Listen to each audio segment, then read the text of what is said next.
ಕೇಳೋಣ ಅಣ್ಣ, ಸ್ವಲ್ಪ ಕೇಳೋಣ. ಕೇಳಿವೋ ನನ್ನ ಬಹುಜನ ಬಂಧುಗಳೇ, ಸ್ವತಂತ್ರ ಭಾರತವನ್ನು ಆಳಬೇಕಾಗಿದ್ದ ಬಹುಜನರು ಅಂದ್ರೆ ನೀವು. ಸ್ವತಂತ್ರ ಭಾರತವನ್ನು ಆಳಬೇಕಾಗಿದ್ದ ಬಹುಜನರು ಗಾಂಧೀಜಿ ಮತ್ತು ಕಾಂಗ್ರೆಸ್ನವರು ಮಾಡಿದ ಮೋಸದಿಂದಾಗಿ. ಯಾರಿಂದಾಗಿ? ಗಾಂಧೀಜಿ ಮತ್ತು ಕಾಂಗ್ರೆಸ್ನವರು. ಗಾಂಧೀಜಿ ಮತ್ತು ಕಾಂಗ್ರೆಸ್ನವರು ಮಾಡಿದ ಮೋಸದಿಂದಾಗಿ ಬೇರೆ ಬೇರೆ ಪಕ್ಷಗಳಲ್ಲಿ ಚಮಚಗಳಾಗಿ ಸೇರಿಕೊಂಡು ಸೇರ್ಕೊಂಡು ಬೇರೆ ಬೇರೆ ಪಕ್ಷಗಳಲ್ಲಿ ಚಮಚಗಳಾಗಿ ಸೇರಿಕೊಂಡು ಬಡ ಜನರ ಬದುಕನ್ನು ನಾಶ ಮಾಡಿರುವಂತ ದುರಂತ ಕಥೆಯ. ಯಾರ ಕಥೆಯ? ಬಡ ಜನರ ಬದುಕನ್ನು ನಾಶ ಮಾಡಿರುವಂತ ದುರಂತ ಕಥೆಯ ಹೇಳುತ್ತೀವಿ. ಮನಸ್ಸಿಟ್ಟು ಕೇಳಿರಣ್ಣ, ತಂದನ್ನ ತಾನಾನ ತಂದನ್ನ ತಾನಾನ ತಂದನಾನ ತಾನಾನ ತಂದನ್ನ ತಂದನ ತಾನ ತಂದನಾನ ತಾನಾನ ತಂದನ್ನ ತಂದನ ತಾನ ತಂದನಾನ ತಾನಾನ ತಂದನ್ನ ತಂದನ ತಾನ ತಂದನಾನ ತಾನಾನ.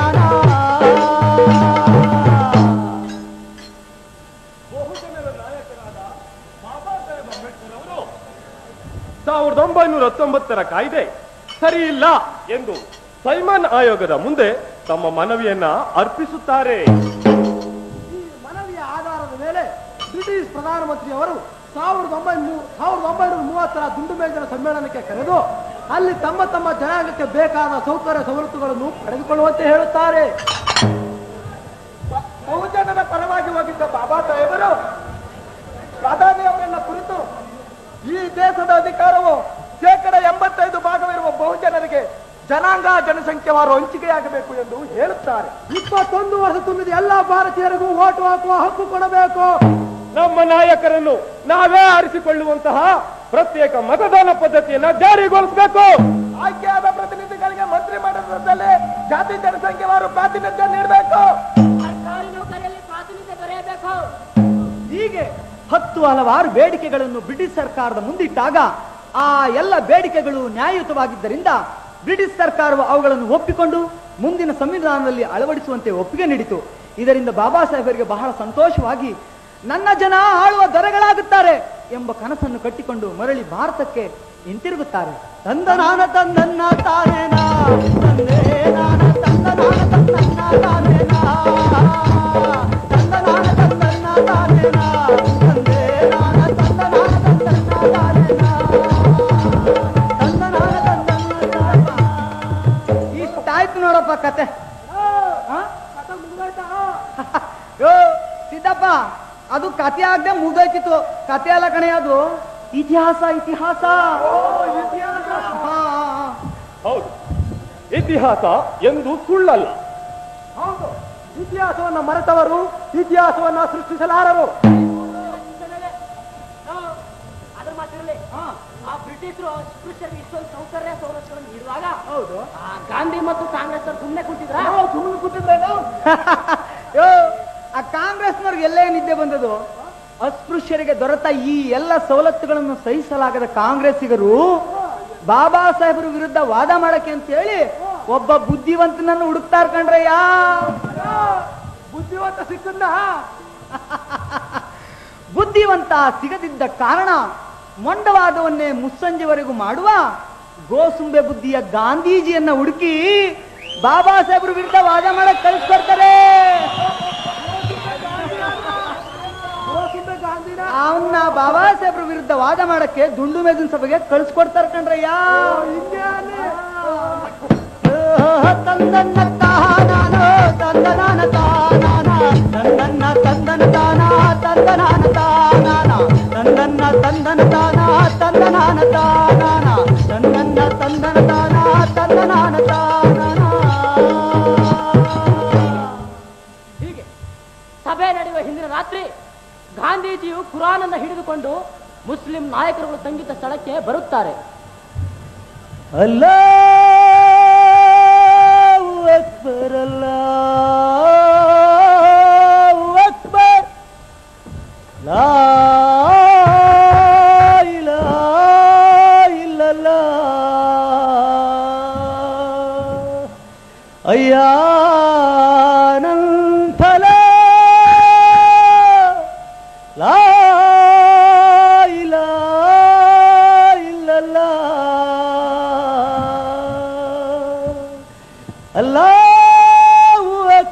ಅಲ್ಲಾಹು ಅಕ್ಬರ್. ಓ ಗಾಂಧಿ,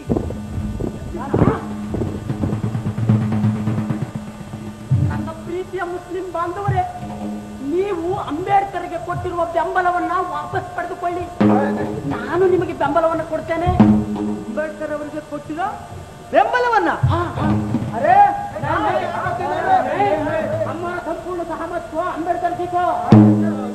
ಅರೇ ಗಾಂಧೀಜಿ, ನಮ್ದುಗೇನೆ ಬೆಂಬಲ ಬಾಬಾ ಸಾಹೇಬ್ರಿಗೆ ಕೊಟ್ಟಾಗಿದೆ. ನಿಮ್ದು ಜೊತೆ ನಮ್ದುಗೆ ಯಾವುದು ವ್ಯವಹಾರ ಇಲ್ಲ. ನೀವು ಹೋಗ್ಬೋದು.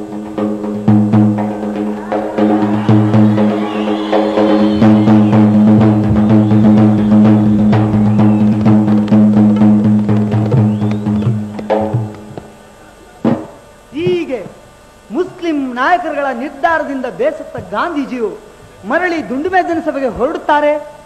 ಆ ಬಾಬಾ ಸಾಹೇಬರ ವಿರುದ್ಧ ವಾದವನ್ನ ಮುಂದುವರಿಸುತ್ತಾರೆ. ಓಹೋ ತಂದನ್ನ ತಾನಾನೋ ತಂದನಾನ ತಾನಾನ ತಂದನ್ನ ತಂದನ ತಾನ ತಂದನಾನ ತಾನಾನ ತಂದನ್ನ ತಂದನ ತಾನ ತಂದನಾನ ತಾನಾನ. ಗಾಂಧೀಜಿಯು ಅಂಬೇಡ್ಕರ್ ಅವರು ಹೇಳಿದಂತಹ ಎಲ್ಲಾ ಮಾತುಗಳನ್ನು ಕಟುವಾಗಿ ವಿರೋಧಿಸುತ್ತಾರೆ. ಭಾರತಕ್ಕೆ ಸ್ವಾತಂತ್ರ್ಯ ಸಿಗದಿದ್ದರೂ ಚಿಂತೆ ಇಲ್ಲ, ಆದರೆ ಈ ಅಸ್ಪೃಶ್ಯರಿಗೆ ನೀಡಿರುವ ಪ್ರತ್ಯೇಕ ಮತದಾನ ಪದ್ಧತಿಯನ್ನು ನನ್ನ ಪ್ರಾಣವನ್ನಾದರೂ ಪಣವಾಗಿಟ್ಟು ವಿರೋಧಿಸುತ್ತೇನೆ ಎಂದು ಒತ್ತು ಹಿಡಿಯುತ್ತಾರೆ. ಗಾಂಧೀಜಿ ಆಟವನ್ನು ಕಂಡ ಬಾಬಾ ಸಾಹೇಬರು ಈ ಗಾಂಧಿ ಅಸ್ಪೃಶ್ಯರ ಮೊದಲನೇ ಶತ್ರು ಎಂದು ಗುಡುಗುತ್ತಾರೆ. ಗಾಂಧಿಯ ಮಂಡವಾದಕ್ಕೆ ಅಂಬೇಡ್ಕರ್ ದಕ್ಕಲಿಲ್ಲ. ಹಾಗೆ ಅಂಬೇಡ್ಕರ್ ಸಮತಾವಾದ ಸಿದ್ಧಾಂತವನ್ನ ಗಾಂಧೀಜಿ ಒಪ್ಪಲಿಲ್ಲ. ಅಂಬೇಡ್ಕರ್ ದಕ್ಕಾಲಿಲ್ಲ, ಗಾಂಧೀಜಿ ಒಪ್ಪಲಿಲ್ಲ. ಚರ್ಚೆಯು ಕಗ್ಗಂಟಾಯ್ತು, ಸಮಿತಿಯು ಬಿದ್ದೇ ಹೋಯ್ತು. ಬ್ರಿಟಿಷ್ ಪ್ರಧಾನಿಯವರು ಕೊನೆಯದಾಗಿ ಹೇಳುತ್ತಾರೆ, ಎಲ್ಲರೂ ಒಪ್ಪುವಂತ ತೀರ್ಪನ್ನು ನಾನೇ ಕೊಡುವೆ, ನೀವೆಲ್ಲ ಒಪ್ಪಿ ಅಂತ ಷರತ್ತನ್ನು ಹಾಕುತ್ತಾರೆ. ಸಹಿಯನ್ನು ಪಡೆಯುತ್ತಾರೆ, ಸಭೆಯನ್ನು ಮುಗಿಸುತ್ತಾರೆ. ಎಲ್ಲ ಪ್ರತಿನಿಧಿಗಳು ಭಾರತಕ್ಕೆ ಮರಳುತ್ತಾರೆ. ತಂದನ್ನ ತಾನಾನ ತಂದನ್ನ ತಾನಾನೋ ತಂದನಾನ ತಾನಾನ ತಂದನ್ನ ತಂದನ ತಾನ ತಂದನಾನ ತಾನಾನ ತಂದನ್ನ ತಂದನ ತಾನ ತಂದನಾನ ತಾನಾನ ತಂದನ್ನ ತಂದನ ತಾನ ತಂದನಾನ ತಾನಾನ.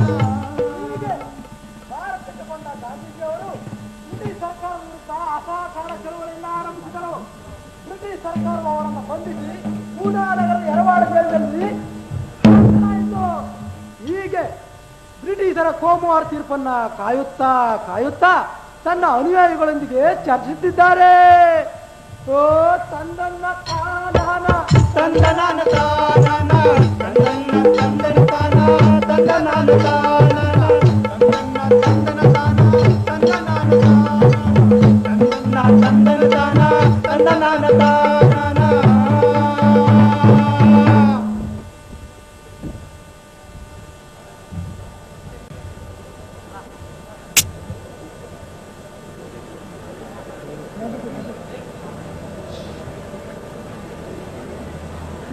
ನೀವೇನು ಯೋಚನೆ ಮಾಡಬೇಡಿ ಗಾಂಧೀಜಿ, ನಿಮ್ಮ ಯೋಜನೆಯಂತೆ ಎಲ್ಲ ನಡೀತಾ ಇದೆ. ಭೂಯವಾದಿಗಳು ಅವರ ಕೆಲಸ ನಾವು ಮಾಡ್ತಾ ಇದ್ದಾರೆ. ಒಳ್ಳೆಯದು ಪಟೇಲ್. ಆ ಶ್ರೀರಾಮರ ದಯೆ ನಮ್ಮ ಮೇಲಿದೆ. ಮಹಾತ್ಮಾಜಿ ಮಹಾತ್ಮಾಜಿ ಮಹಾತ್ಮಾಜಿ, ಇಲ್ಲಿ ನೋಡಿ ಇಲ್ಲಿ ನೋಡಿ, ಇಲ್ಲಿಂದ ಬ್ರಿಟಿಷರಿಂದ ಪತ್ರ ಬಂದಿದೆ. ಸೋಮವಾರ ತೀರ್ಪನ್ನ ಪ್ರಕಟಿಸಿದ್ದಾರೆ. ಎಲ್ಲ ವಿವರ ಬಂದಿದೆ ಇಲ್ಲಿ. ಮಾಳವಿಯ ಈಗ ವಿವರಗಳನ್ನು ಓದಿ ತಿಳಿಯಲು ಸಮಯವಿಲ್ಲ. ಬ್ರಿಟಿಷರು ನಮ್ಮ ಬೇಡಿಕೆಯನ್ನು ಈಡೇರಿಸಿದ್ದಾರೆ ತಾನೆ. ಮಹಾತ್ಮಾಜಿ. ಹಾಗೆ ನಾವು ಅಧಿಕಾರದ ಗದ್ದಿಗೆ ಏರಲು ಅವಕಾಶ ಮಾಡಿದ್ದಾರೆ. ಅಯ್ಯೋ, ಅದಾಗಿಲ್ಲ ಮಹಾತ್ಮಾಜಿ. ಅಸ್ಪೃಶ್ಯರಿಗೆ 2 ಓಟಿನ ಹಕ್ಕು ನೀಡಲಾಗಿದೆ. ಅವರಿಗೆ ಪ್ರತ್ಯೇಕ ಚುನಾವಣೆ ನೀಡುವುದರ ಮೂಲಕ 1 ಓಟಿನಿಂದ ಅವರು ತಮ್ಮ ಪ್ರತಿನಿಧಿಗಳನ್ನು ಆಯ್ಕೆ ಮಾಡಿಕೊಳ್ಳಬಹುದು. ಮತ್ತೊಂದು ಓಟಿನಿಂದ ನಮ್ಮನ್ನು, ಅಂದರೆ ಸಾಮಾನ್ಯ ಪ್ರತಿನಿಧಿಯನ್ನು ಆಯ್ಕೆ ಮಾಡಿಕೊಳ್ಳಬೇಕು. ಅವರಿಗೆ 78 ಸ್ಥಾನಗಳನ್ನ ಮೀಸಲಿಡಲಾಗಿದೆ. ನಿನ್ನೆ ಮೊನ್ನೆವರೆಗೂ ನಮ್ಮ ಮನೆಗಳಲ್ಲಿ ಜೀತಕ್ಕಿದ್ದವರು, ತಂದ್ರಿಟ್ಟು ಗತಿಯಿಂದ ನಿಂತಿದ್ದವರು ನನ್ನ ಜೊತೆ ಪಾರ್ಲಿಮೆಂಟ್ಲಿ ಕೂರಂಗಾಯ್ತು. ಯಾವ ನ್ಯಾಯ! ತೀರಾ ಅವಮಾನದ ಕೆಲಸ ಆಯ್ತು. ಇದಕ್ಕಿಂತಲೂ ಅವಮಾನದ ಕೆಲಸ ಏನು ಅಂತಂದ್ರೆ, ಅಸ್ಪೃಶ್ಯರಿಗಿರೋ ಮತ್ತೊಂದು ಓಟಿಗಾಗಿ ನಾವು ಅವ್ರ ಮನೆ ಬಾಗಿಲು ಹೋಗಿ ಓಟ್ ಕೊಡಿ ಅಂತ ಕೇಳಬೇಕಾದ ಪರಿಸ್ಥಿತಿ ಬಂತಲ್ಲ. ಅದು ಮಿಸ್ಟರ್ ನೆಹರು, ನಾವು ಈ ಅಸ್ಪೃಶ್ಯರ ಕಾಲು ಹಿಡಿಯುವಂತಾದರೆ ನಾವು ಬದುಕಿದ್ದು ಏನು ಪ್ರಯೋಜನ? ಬ್ರಿಟಿಷರ ಈ ಕೋಮುವಾದ ತೀರ್ಪು ಜಾರಿಗೆ ಬರಲಿ, ಮುಂದಿನ ಚುನಾವಣೆಯಿಂದಲೇ ಅಸ್ಪೃಶ್ಯರ ಕಾಲಿಡೋದು ಗ್ಯಾರಂಟಿ. ನಾವು ಎಲ್ಲ ಹಾಳಾಗೋಯ್ತು. ತುಂಡು ಮೇಲಿನ ಪರಿಷತ್ಗೆ ನಾನು ಹೋಗಬೇಕಾಗಿತ್ತು. ಅಲ್ಲಿ ಆ ಅಂಬೇಡ್ಕರ್ ಈ ವಿಚಾರವನ್ನು ಮಾತಾಡಿದಾಗಲೇ ನಾನು ಪ್ರತಿಭಟಿಸ್ತಾ ಇದ್ದೆ. ಮಿಸ್ಟರ್ ನೆಹರು, ನಾನು ನನ್ನ ಎಲ್ಲ ತಂತ್ರಗಳನ್ನ ಬಳಸಿ ಅಂಬೇಡ್ಕರ್ಗೆ ಅಡ್ಡಿ ಒಡ್ಡಿದೆ. ಆದರೂ ಹೀಗಾಗಿದೆ. ಇನ್ನು ಕಾಲ ಮಿಂಚಿಲ್ಲ. ನಾವು ಈ ಕೋಮುವಾರ ತೀರ್ಪನ್ನು ಒಪ್ಪುವುದಿಲ್ಲವೆಂದು ಬ್ರಿಟಿಷ್ ಪ್ರಧಾನಿಗೆ ಪತ್ರ ಬರೆಯೋಣ. ಮಾಳವಿಯಾಜಿ, ಈ ಕೂಡಲೇ ಬ್ರಿಟಿಷ್ ಪ್ರಧಾನಿಗೆ ಪತ್ರ ಬರೆದು ಈ ಕೋಮುವಾರ ತೀರ್ಪನ್ನು ಹಿಂತೆಗೆದುಕೊಳ್ಳುವಂತೆ ಹೇಳಿ. ಪತ್ರ ತಲುಪುವುದು ತಡವಾಗಬಹುದು. ಸಂಖ್ಯೆ ಸಂದೇಶವನ್ನೇ ಕಳುಹಿಸಿ. ಹಾಗೆ ಈ ಕೋಮುವಾರ ತೀರ್ಪನ್ನು ಹಿಂತೆಗೆದುಕೊಳ್ಳದಿದ್ದರೆ ದೇಶದಾದ್ಯಂತ ಬ್ರಿಟಿಷರ ವಿರುದ್ಧ ಚಳುವಳಿ ಹೂಡುವುದಾಗಿ ಬೆದರಿಕೆ ಮಾತನ್ನು ಸೇರಿಸಲು ಮರೆಯಲಿ. ನೀವೇನ್ ಮಾಡ್ತೀರೋ ನನಗೆ ಗೊತ್ತಿಲ್ಲ. ಆದ್ರೆ ಈ ಅಸ್ಪೃಶ್ಯರ ಕಾಲು ಹಿಡಿಯೋದು ತಪ್ಪಿದ್ರೆ ಸಾಕು. ಅದು ತಪ್ಪಲೇಬೇಕು. ಪಟೇಲ್,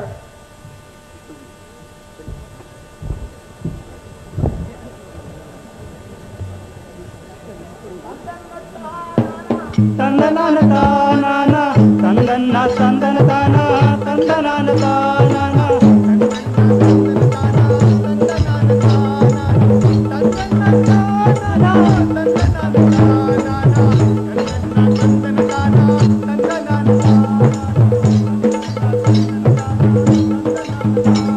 ಹೀಗೆ ಅಸ್ಪೃಶ್ಯರಿಗೆ ದೊರೆತ ಎಲ್ಲ ಸವಲತ್ತುಗಳನ್ನು ಸಹಿಸಲಾಗದ ಗೋಸುಂಡೆ ಬುದ್ಧಿ ಗಾಂಧೀಜಿಯು ಬ್ರಿಟಿಷರಿಗೆ ಮನವಿ ಪತ್ರವೊಂದನ್ನು ಬರೆಸ್ತಾರ ಕಣ್ರಪ್ಪ. ತಂದನಾನ ತಂದನ್ನ ತಾನಾನ ತಂದೆ ನಾನ ತಂದನಾನ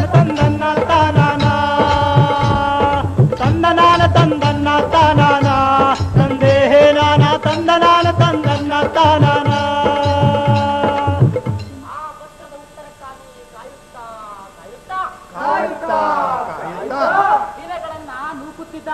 ದಿನಗಳನ್ನ ನೂಕುತ್ತಿದ್ದಾರೆ.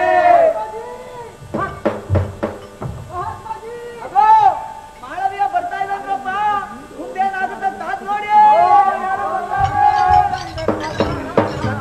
ತಂದನ್ನ ತಾನಾನ ತಂದೆ ನಾನ ತಂದನಾನ ತಂದನ್ನ ತಾನಾನ. ನನಗೆ ಮೊದಲೇ ಗೊತ್ತಿತ್ತು ನಮ್ಮ ಬೆದರಿಕೆ ಕೆಲಸ ಮಾಡಿದಂತಿದೆ. ಅಸ್ಪೃಶ್ಯರಿಗೆ ನೀಡಿರ್ತಕ್ಕಂಥ 2 ಓಟು ಮತ್ತು ಪ್ರತ್ಯೇಕ ಚುನಾಯಕಗಳನ್ನು ಹಿಂತೆಗೆದುಕೊಂಡಿದ್ದಾರೆ ತಾನೆ? ಅಯ್ಯೋ ಮಹಾತ್ಮಾಜಿ, ಅದಾಗಿಲ್ಲ.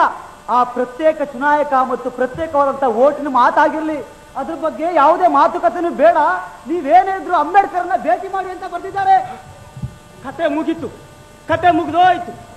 ಇನ್ನು ಆ ಜೇಡ್ಗಳ ಮನೆ ಮುಂದೋಗಿ ಅಕ್ಕ ಓಟ್ ಕೊಡಿ, ಅಕ್ಕ ಓಟ್ ಕೊಡಿ ಅಂತ ಗೋಗರಿತಾ ಇರ್ಬೇಕಾಗುತ್ತೆ. ಕಾಂಗ್ರೆಸ್ಸಿನ ಹಿಂದೂಗಳಿಗೆ ಇಂಥ ಸ್ಥಿತಿ ಬರುತ್ತೆ ಅಂತ ನಾ ಕನಸಲ್ಲಿ ಅಂದ್ಕೊಂಡಿರಲಿಲ್ಲ. ಪಟೇಲ್, ನೀವು ಇದಕ್ಕೆ ಆತಂಕ ಪಡೋ ಅಗತ್ಯ ಇಲ್ಲ. ನಮ್ಮ ಹಿಂದೂಗಳು ಅಸ್ಪೃಶ್ಯರ ಕಾಲು ಹಿಡಿಯುವಂತಾದ್ರೆ ನಾವು ಬದುಕಿದ್ದು ಏನು ಪ್ರಯೋಜನ? ಭಾರತಕ್ಕೆ ಸ್ವಾತಂತ್ರ್ಯ ಸಿಗದೇ ಇದ್ರೂ ಚಿಂತೆ ಇಲ್ಲ. ಆದ್ರೆ ಈ ಅಸ್ಪೃಶ್ಯರು ನಮ್ಮ ತಲೆಯ ಮೇಲೆ ಕೂರುವುದನ್ನ ನನ್ನ ಪ್ರಾಣವನ್ನಾದ್ರೂ ಪಣವಾಗಿಟ್ಟು ತಡೆಯುತ್ತೇನೆ. ಅಯ್ಯೋ, ನೀವು ಏನೇ ಮಾಡಿದ್ರು ಬ್ರಿಟಿಷರು ಜಗ್ಗೋದಿಲ್ಲ ಅಂತ ಪತ್ರ ಕಳಿಸಿದಾರಲ್ಲ, ಇದಕ್ಕೆ ಏನ್ ಹೇಳ್ತೀರಾ? ಅದ ಹೇಳಿ.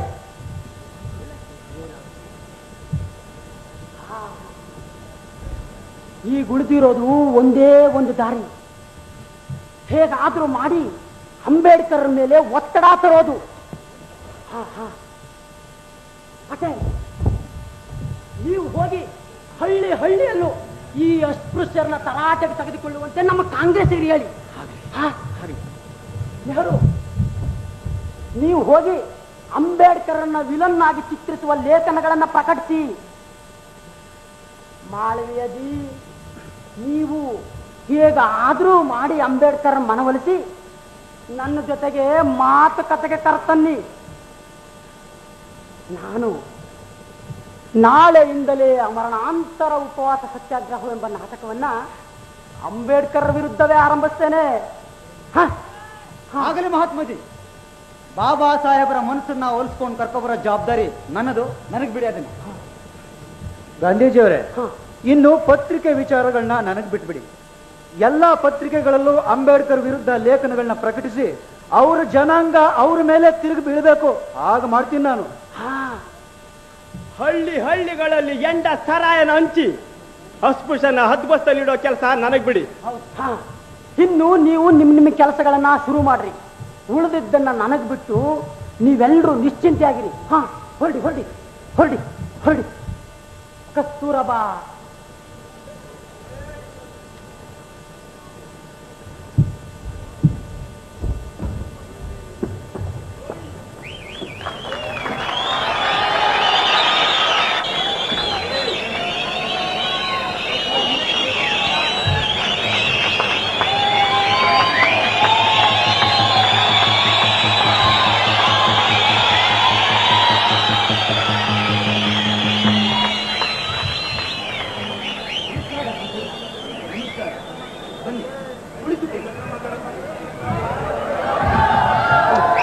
ನನ್ನ ಬರುವಿಕೆ ನಿಮಗೆ ಬೇಸರ ತಂದಿಲ್ಲ ಅಂತ ಅನ್ಕೋತೀನಿ. ಆದ್ರೂ ಕೂಡ ಈ ಬ್ರಿಟಿಷ್ನವರು ಪ್ರಕಟಿಸಿರ್ತಕ್ಕಂಥ ಕೋಮುವಾರ ತೀರ್ಪಿನ ಬಗ್ಗೆ ಒಂದೆರಡು ಮಾತಾಡೋಣ ಅಂತ ಬಂದಿದ್ದೀನಿ. ನೀವು ಬಂದದ್ದು ನನಗೆ ಬೇಸರವಿಲ್ಲ. ಆದರೆ ಕೋಮುವಾರ ತೀರ್ಪಿನ ಬಗ್ಗೆ ಮಾತನಾಡುವುದೇನಿದೆ? ನಿಮ್ಮಗಳ ನಿಲುವನ್ನ ನೀವು ತುಂಡು ಮೇಜಿನ ಸಭೆಯಲ್ಲಿ ವಾದಿಸಿದ್ದೀರಿ. ಅದರಂತೆ ಕೋಮುವಾರ ತೀರ್ಪು ಬಂದಿದೆ. ಈಗ ಅದನ್ನ ಯಥಾವತ್ತಾಗಿ ಒಪ್ಪಿಕೊಳ್ಳುವುದು ನಿಮ್ಮ ಆದ್ಯ ಕರ್ತವ್ಯವಾಗಿದೆ ಅಷ್ಟೇ. ಅಸ್ಪೃಶ್ಯರ ಹಕ್ಕುಗಳನ್ನ ನಾನು ಪ್ರಶ್ನೆ ಮಾಡ್ತಾ ಇಲ್ಲ. ಈ ಪ್ರತ್ಯೇಕತೆಯಿಂದ ಈ ನಮ್ಮ ಅಸ್ಪೃಶ್ಯರು ಹಿಂದೂ ಸಮಾಜದಿಂದ ದೂರ ಆಗ್ಬಿಡ್ತಾರೆ. ಇದು ನಮ್ಮ ಭಾರತ ದೇಶಕ್ಕೆ ಧಕ್ಕೆ ಆಗುದಿಲ್ವೇ ಡಾಕ್ಟರ್ಜಿ? ಮಿಸ್ಟರ್ ಮಾಳವೀಯ, ದುಂಡು ಮೇಜಿನ ಸಭೆಯಲ್ಲಿ ನಮ್ಮವರಿಗೆ ರಾಜಕೀಯ ಹಕ್ಕು ನೀಡುವುದೇ ಬೇಡವೆಂದು ವಾದಿಸಿದ್ದೀರಿ. ಆದರೀಗ ಇರಲಿ ಎನ್ನುತ್ತಿದ್ದೀರಿ. ಅಷ್ಟರ ಮಟ್ಟಿಗೆ ನೀವು ಬದಲಾಗಿರುವುದು ನನಗೆ ಸಂತೋಷ. ಆದರೆ ಅಸ್ಪೃಶ್ಯರನ್ನು ನೀವು ಹಿಂದೂಗಳು ಎನ್ನುತ್ತಿರುವುದು ನನಗೆ ಆಶ್ಚರ್ಯ ತಂದಿದೆ. ಚೌಡಾರ್ ಕೆರೆಯಲ್ಲಿ ನೀರನ್ನು ಮುಟ್ಟಲು ನೀವು ನಮ್ಮನ್ನು ಬಿಡಲಿಲ್ಲ. ಕಾಳಾರಾಮ್ ದೇವಸ್ಥಾನದ ಪ್ರವೇಶವನ್ನು ನೀವೇ ತಡೆದಿರಿ. ನಾವು ಹಿಂದೂಗಳು ಎಂದು ನಿಜವಾದರೆ ನೀವು ಹಾಗೇಕೆ ಮಾಡಿದಿರಿ? ಇಂದು ನಮ್ಮನ್ನು ಹಿಂದೂಗಳು ಎನ್ನುತ್ತಿದ್ದೀರಿ. ನಿಮ್ಮ ಈ ಇಬ್ಬಗೆಯ ನೀತಿ ನನಗೆ ಕಗ್ಗಂಟಾಗಿದೆ. ಡಾಕ್ಟರ್ಜಿ, ಈಗ ಆಗಿರೋದಕ್ಕೆ ಕ್ಷಮೆ ಪಡಿ. ಮುಂದೆ ಈ ರೀತಿ ಆಗದಿರೋಂಗೆ ನಾವು ನೋಡ್ಕೋತೀವಿ. ಆದ್ರೆ ನೀವು ಈಗ ಈ ಪ್ರತ್ಯೇಕ ಚುನಾಯಕರನ್ನ ಕೈ ಬಿಟ್ಟು ಜಂಟಿ ಚುನಾಯಕ ಒಪ್ಕೊಳ್ಳಿ. ಬೇಕು ಅಂದ್ರೆ ನಿಮ್ಗೆ ಎಷ್ಟು ಸ್ಥಾನ ಬೇಕೋ ಸ್ಥಾನ ತಗೊಳ್ಳಿ, ನಮ್ದೇನು ಅಭ್ಯಂತರ ಇಲ್ಲ. ಮಿಸ್ಟರ್ ಮಾಳವೀಯ, ನೀವು ಹೇಳುವುದೊಂದು ಮಾಡುವುದೆಂದು ಎಂದು ನನಗೆ ಚೆನ್ನಾಗಿ ಗೊತ್ತಿದೆ. ಈಗ ನಮಗೆ ದೊರಕಿರುವ ಪ್ರತ್ಯೇಕ ಚುನಾಯಕಗಳಿಂದ ನಮ್ಮ ಜನರ ಆಶೋತ್ತರಗಳನ್ನು ಈಡೇರಿಸಬಲ್ಲ ಹಿಂಡಾನೆಗಳು ಸೃಷ್ಟಿಯಾಗುತ್ತವೆ. ನೀವು ಹೇಳುತ್ತಿರುವ ಜಂಟಿ ಚುನಾಯಕಗಳಿಂದ ಬಾಯಿಗೆ ಬೀಗ ಹಾಕಿಸಿಕೊಂಡ ಹಂದಿನಾಯಿಗಳು ಸೃಷ್ಟಿಯಾಗುತ್ತದೆ. ನೀವು ನಿಜವಾಗಿಯೂ ನಮ್ಮ ಹಿತ ಬಯಸಿದ್ದಲ್ಲಿ ಕೋಮುವಾರ ತೀರ್ಪನ್ನು ಒಪ್ಪಿಕೊಳ್ಳಿ. ಹಾಗಲ್ಲ ಡಾಕ್ಟರ್ಜಿ, ನೀವು ತಮ್ಮ ನಿರ್ಧಾರವನ್ನ ಸಡಿಲ ಮಾಡಲಿಲ್ಲ ಅಂತ ಹೇಳಿದ್ರೆ ನಮ್ಮ ಮಹಾತ್ಮ ಗಾಂಧೀಜಿಯವರು ನಿಮ್ಮ ವಿರುದ್ಧ ಉಪವಾಸ ಸತ್ಯಾಗ್ರಹ ಹೂಡ್ತೀನಿ ಅಂತ ಪ್ರತಿಜ್ಞೆ ಮಾಡಿದ್ದಾರೆ. ನಿಮ್ಮ ಗಾಂಧಿ ಉಪವಾಸ ಸತ್ಯಾಗ್ರಹವೆಂಬ ಬ್ಲಾಕ್ ಮೇಲ್ ತಂತ್ರವನ್ನ ನನ್ನ ವಿರುದ್ಧ ಪ್ರಯೋಗಿಸುತ್ತಾರೆ ಎಂಬುದನ್ನು ನಾನು ಮೊದಲೇ ಊಹಿಸಿದ್ದೆ. ಆದರೆ ನಾನದಕ್ಕೆ ಬೊಗ್ಗುವನಲ್ಲ. ನಿಮ್ಮ ಯೋಜನೆಯಂತೆ ನೀವು ಮುಂದುವರಿಯಿರಿ. ನಮ್ಮ ಜನರನ್ನು ಕಾಪಾಡುವ ಡೋಂಗಿ ಮಾತುಗಳನ್ನು ಆಡುವುದನ್ನು ನಿಲ್ಲಿಸಿರಿ. ನೀವು ತುಂಬಾ ಸಹನಶೀಲರು, ಬುದ್ಧಿವಂತರು, ವಿದ್ಯಾವಂತರು ಅಂತ ಕೇಳ್ಪಟ್ಟಿದ್ದೀರಿ. ಈ ರೀತಿಯ ಗಟ್ಟಿ ನಿರ್ಧಾರ ಯಾಕೋ ಸರಿ ಕಾಣಲ್ಲ ಅಂತ ನನ್ನ ಅಭಿಪ್ರಾಯ. ಮಾಳವೀಯ, ನಿಮ್ಮ ಹೊಗಳಿಕೆಯ ಮಾತು ನನಗೆ ಬೇಕಿಲ್ಲ. ಹೋಗಿ, ನೀವಿನ್ನು ಹೊರಡಬಹುದು. ಹೋಗಿ. ಅಲ್ಲ, ನೀವಿನ್ನು ಹೊರಡಬಹುದು.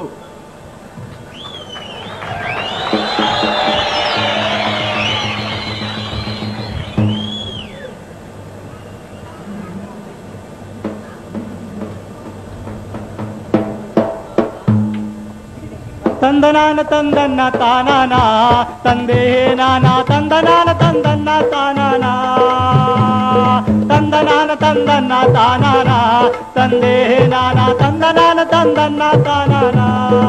ಹೀಗೆ ಮಾಳವಿಯನ ಮೋಡಿ ಮಾತಿಗೆ ಡಾಕ್ಟರ್ ಬಾಬಾ ಸಾಹೇಬ್ರವರು ದಕ್ಕುವುದಿಲ್ಲೆಂದ ಅರುತ್ತಿದ್ದ ಗೋಸುಂಬೆ ಬುದ್ಧಿಯ ಗಾಂಧೀಜಿಯು ಬಾಬಾ ಸಾಹೇಬರ ಮನವೊಲಿಸಲು ತನ್ನ ಪತ್ನಿಯಾದ ಕಸ್ತೂರಿಬಾರವರನ್ನೇ ಕಳಿಸ್ತಾರ ಕಣ್ರಪ್ಪ. ಓ ಅಗೋ, ಕಸ್ತೂರಿಬಾ ಬರ್ತಾ ಇದ್ದಾಳೆ. ಮುಂದೇನಾಗುತ್ತೆ ಕಾದ್ ನೋಡ್ರಪ್ಪ, ಕಾದ್ ನೋಡಿ. ತಾನಾನ ತಂದೆ ನಾನ ತಂದನಾನ ತಂದನ್ನ ತಾನಾನ.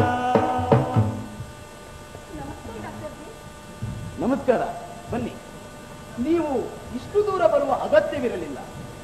ಡಾಕ್ಟರ್ಜಿ, ಮಹಾತ್ಮರು ಉಪವಾಸ ಕುಳಿತು 2 ದಿನಗಳಾದವು.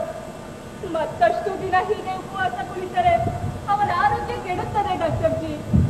ನಾನು ನಿಮ್ಮ ಪತಿಗೆ ಉಪವಾಸವನ್ನು ಮಾಡಿರಿ ಎಂದು ಹೇಳಿರಲಿಲ್ಲವಲ್ಲ?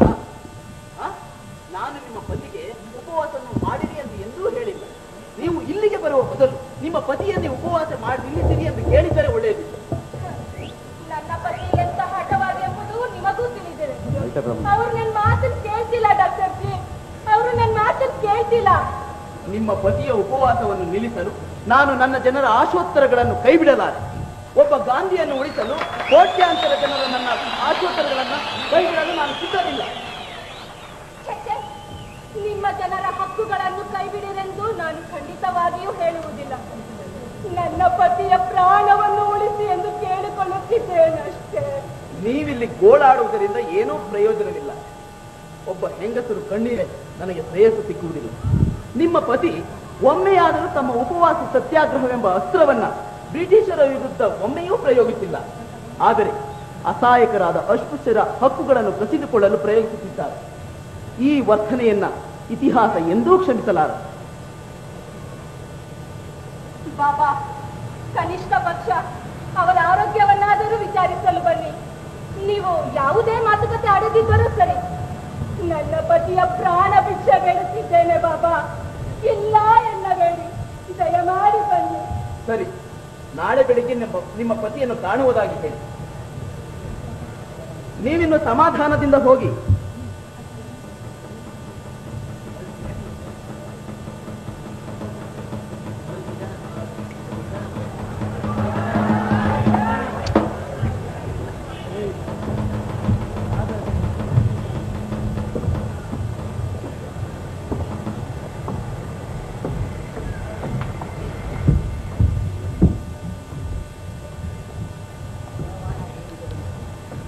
ಯರವಾಡ ಜೈಲಿಗೆ ಬಂದ ಬಾಬಾ ಸಾಹೇಬರ ಕಂಡು ಕಾಂಗ್ರೆಸ್ಸಿನ ಗಾಂಧಿಯು ಒಳಗೊಳಗೆ ಖುಷಿಗೊಂಡು ಸ್ವಾಗತವ ನೀಡುತ್ತಾರೆ.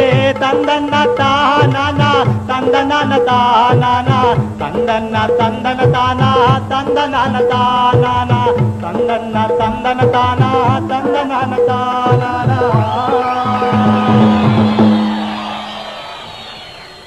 Good morning mister Gandhi. ನಿಮ್ಮ ಆರೋಗ್ಯ ಹೇಗಿದೆ? ಆ ಭಗವಂತ ಶ್ರೀರಾಮನ ದಯದಿಂದ ನಾನಿನ್ನೂ ಬದುಕಿದ್ದೇನೆ ಡಾಕ್ಟರ್ಜಿ.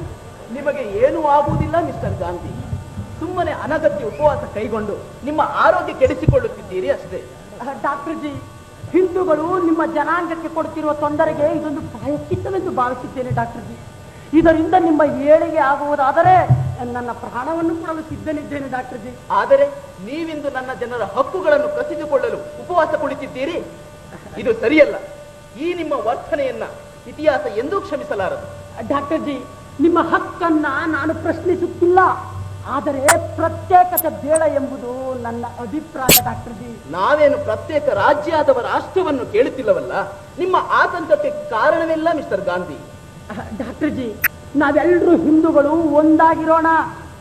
ನಿಮಗೆ ನೀವೇ ನಾಯಕರಾಗೋ ಬದಲು ನಿಮಗೆ ನಾವು ಓಟ್ ಹಾಕ್ತೇವೆ, ನಮಗೂ ನೀವು ನಾಯಕರಾಗಿ ಅನ್ನೋದು ನಮ್ಮ ಅಭಿಲಾಷೆ ಡಾಕ್ಟರ್ಜಿ. ನಿಮ್ಮ ಮಾತನ್ನು ಕೇಳಲು ಚೆನ್ನಾಗಿದೆ. ಆದರೆ ವಾಸ್ತವವಾಗಿ ನಮ್ಮ ಜನರ ಪ್ರತಿನಿಧಿಗಳನ್ನು ನಿಮ್ಮವರೇ ನಿಯಂತ್ರಿಸುವುದಾಗಿದೆ. ಆ ರೀತಿಯ ಗುಲಾಮತನದಿಂದ ನಮಗೆ ಏನೊಂದು ಪ್ರಯೋಜನವಿಲ್ಲ. ಡಾಕ್ಟರ್ಜಿ, ಪ್ರತ್ಯೇಕ ಚುನಾಯಕಗಳಿಂದ ನಿಮಗೆ ಕೇವಲ 78 ಸ್ಥಾನಗಳು ಸಿಗ್ತಾ ಇದ್ದಾವೆ. ಜಂಟಿ ಚುನಾಯಕಗಳನ್ನ ಒಪ್ಕೊಳ್ಳಿ ಡಾಕ್ಟರ್ಜಿ, 150 ಸ್ಥಾನಗಳು ಸಿಗ್ತವೆ. 150 ಕುರಿಗಳಿಗಿಂತ 78 ಹುಲಿಗಳೇ ಸಾಕು. 78. ನೀನು ನಮ್ಮ ಮಹಾತ್ಮನ ಮಾತಿಗೆ ಒಪ್ಪಲಿಲ್ಲವೆಂದರೆ ನಿನ್ನನ್ನು ಮತ್ತು ನಿನ್ನ ಹಳ್ಳಿಯಲ್ಲಿ ದಲಿತರನ್ನು ರಕ್ತದ ಕೋಡಿ ಎರ್ತೀರಿ. ಎಚ್ಚರ ಇರಲಿ. ಈ ಪಟೇಲ ಉಸಿರೆತ್ತಿದ್ರೆ ಊತೋಗ್ತೀರಿ ಮಕ್ಕಳೇ. ಪಟೇಲ್ ಅಂಬೇಡ್ಕರ್ಜಿ, ನಿಮ್ಮ ಪರಿಶ್ರಮದಿಂದಲೇ ನಿಮ್ಮವರಿಗೆ ಓಟು ಹಾಕುವಂತ ಹಕ್ಕು ಸಿಕ್ತು. ರಾಜಕೀಯದಲ್ಲಿ ಪ್ರಾತಿನಿಧ್ಯನೂ ಸಿಕ್ತು. ಯಾರು ಯಾರನ್ನ ಆಯ್ಕೆ ಮಾಡ್ತಾರೆ ಅನ್ನೋದಕ್ಕಿಂತ ಮುಖ್ಯವಾಗಿ ನಿಮ್ಮ ಜನಗಳು ಆಯ್ಕೆಯಾಗಿ ಪಾರ್ಲಿಮೆಂಟ್ ಅಲ್ಲಿ ಕೂತ್ಕೊಳ್ಳೋತಾನೆ ಮುಖ್ಯ. ಹೌದು ಡಾಕ್ಟರ್ಜಿ, ಇದರಿಂದ ನಿಮ್ಮ ಜನಗಳಿಗಾಗ್ಲಿ ನಿಮ್ಗಾಗ್ಲಿ ಏನೂ ನಷ್ಟ ಆಗೋದಿಲ್ಲ. ದಯವಿಟ್ಟು ಒಪ್ಕೊಳ್ಳಿ. ನೀವು ಹೇಳುವಂತೆ ನಾನು ಒಪ್ಪಿಕೊಂಡರೆ ನನ್ನ ಜನರ ಆಶೋತ್ತರಗಳನ್ನು ಕಾಪಾಡಬಲ್ಲ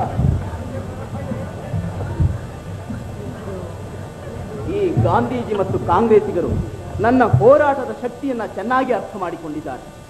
ಆದರೆ ನನ್ನ ಜನರು ಯಾಕೆ ಅರ್ಥ ಮಾಡಿಕೊಳ್ಳುತ್ತಿಲ್ಲ? ನಮಗೆ ಓಟ್ ಹಾಕುವ ಹಕ್ಕು ಸಿಕ್ಕಿರುವುದರಿಂದ ಮುಂದೆ ಎಂದಾದರೊಮ್ಮೆ ಇಂಡಿಯಾದ ರಾಜಕೀಯ ಪರಿಸ್ಥಿತಿಯನ್ನು ಬದಲಾಯಿಸುವಷ್ಟು ಸಾಮರ್ಥ್ಯ ನನ್ನ ಜನರಿಗೆ ಬಂದೇ ಬರುತ್ತದೆ ಎಂಬ ನಂಬಿಕೆ ನನಗಿದೆ.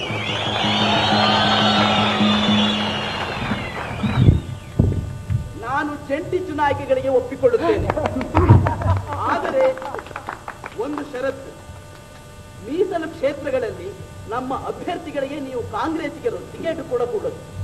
ನಾವು ನಮಗೆ ಬೇಕಾದ ಅಭ್ಯರ್ಥಿಗಳನ್ನು ನಿಲ್ಲಿಸುತ್ತೇವೆ, ಹಾಗೆ ಗೆಲ್ಲಿಸುತ್ತೇವೆ. ಹಾಗೆ ಆಗಲಿ ಡಾಕ್ಟರ್ ಜಿ. ಪ್ರತ್ಯೇಕ ಚುನಾಯಿತ ಮೀಸಲು ಕ್ಷೇತ್ರಗಳಿಗೆ ಕಾಂಗ್ರೆಸ್ ಟಿಕೆಟ್ ಕೊಡೋದೇ ಬೇಡ. ನಿಮ್ಮ ಷರತ್ತಿಗೆ ಎಲ್ಲ ಒಪ್ಪಿಗೆ ಇದೆ ಡಾಕ್ಟರ್ ಜಿ. ಮಳೆಯ ಮಾಡಿ ತನ್ನ ಹೋರಾಟದ ಫಲದ ರಥವನ್ನು ಹೀರಿಕೊಂಡ ಗಾಂಧಿ ಮತ್ತು ಕಾಂಗ್ರೆಸ್ಸಿಗೆ ಶಾಪವ ಹಾಕುತ್ತಾರೆ. ಮುಂಬರುವ ದಿನಗಳಲ್ಲಿ ತನ್ನ ಜನರ ಸ್ಥಿತಿಗತಿಯನ್ನು ನೆನೆದು ದುಃಖಿಸುತ್ತಾ ಕಣ್ಣೀರಿನ ಹನಿಗಳಲ್ಲೇ ಸಹಿಯನ್ನು ಮಾಡಿದರಲ್ಲೋ ತಂದನ್ನ ತಾನಾನ ತಂದನ್ನ ತಾನಾನೋ ತಂದನಾನ ತಾನಾನ ತಂದನ್ನ ತಂದನ ತಾನ ತಂದನಾನ ತಾನಾನ ತಂದನ್ನ ತಂದನ ತಾನ ತಂದನಾನ ತಾನಾನ. ನೆಹರು, ನೀವು ಮತ್ತು ನಿಮ್ಮ ಕುಟುಂಬನೇ ಈ ದೇಶವನ್ನ ಆಳ್ಬೇಕು. ಈ ಭೂಮಿ ಇರೋ ತನಕ ಕಾಂಗ್ರೆಸ್ನವರೇ ಈ ದೇಶವನ್ನ ಆಳ್ಬೇಕು. ಅದು ಮಾಡಿ ಡಾಕ್ಟರ್ ಜಿ, ತುಂಬಾ ಸಂತೋಷ ಆಯ್ತು ಡಾಕ್ಟರ್ ಜಿ. ಬರ್ತೀವಿ. ಕೆಲಸ ಆದ್ಮೇಲೆ ಇನ್ನೇನು ಕೆಲಸ? ಹೋಗ್ತಾರೆ ಬಿಡಿ. ಅಧಿಕಾರ ಇಲ್ಲಿದೆ, ಅಧಿಕಾರ ಇಲ್ಲಿದೆ. ಬಂದ್ರಿ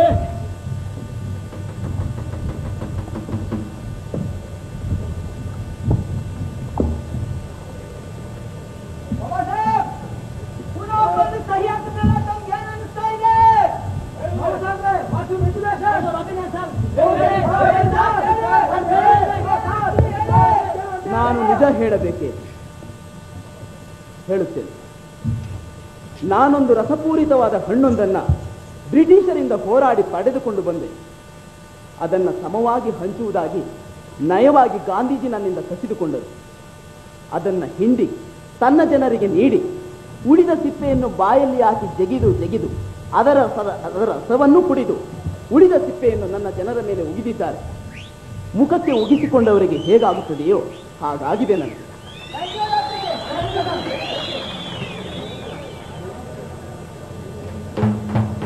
ಈ ಗಾಂಧೀಜಿ ಮತ್ತು ಕಾಂಗ್ರೆಸ್ಸಿಗರು ನನ್ನ ಎಲ್ಲಾ ಪ್ರಯತ್ನಗಳಿಗೆ ಅಡ್ಡಿ ಒಡ್ಡುತ್ತಿದ್ದಾರೆ.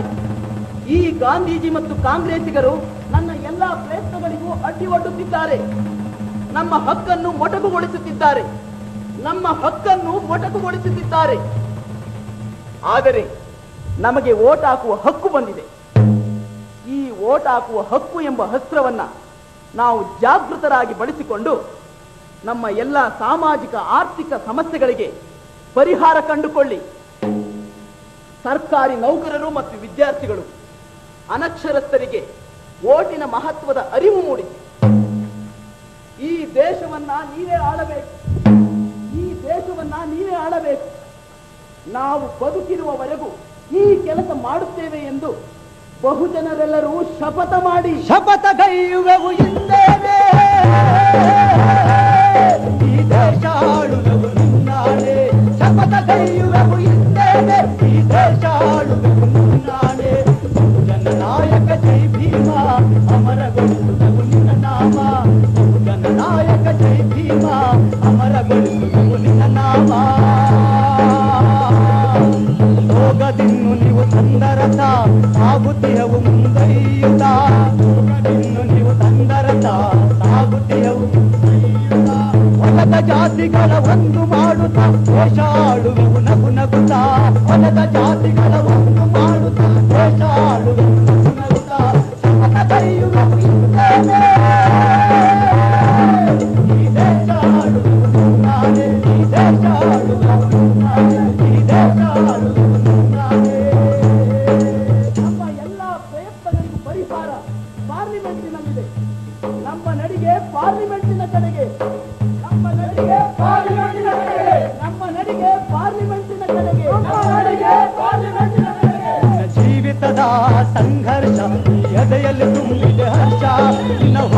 ದೇಶದ ಕೀರ್ತಿ ಈ ಮನದಲ್ಲಿ ತಂದಿದ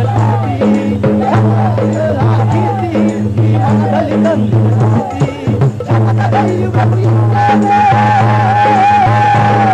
ಈ ದೇಶ ಆಳುಗವು ನಿನ್ನಾನೆ, ಶಪಥಗೈಯುಗವು ಇಂದೇನೆ. ಈ ದೇಶ ಆಳುಗವು ನಿನ್ನಾನೆ, ಈ ದೇಶ ಆಳುಗವು ನಿನ್ನಾನೆ, ಈ ದೇಶ ಆಳುಗವು ನಿನ್ನಾನೆ, ಈ ದೇಶ ಆಳುಗವು ನಿನ್ನಾನೆ.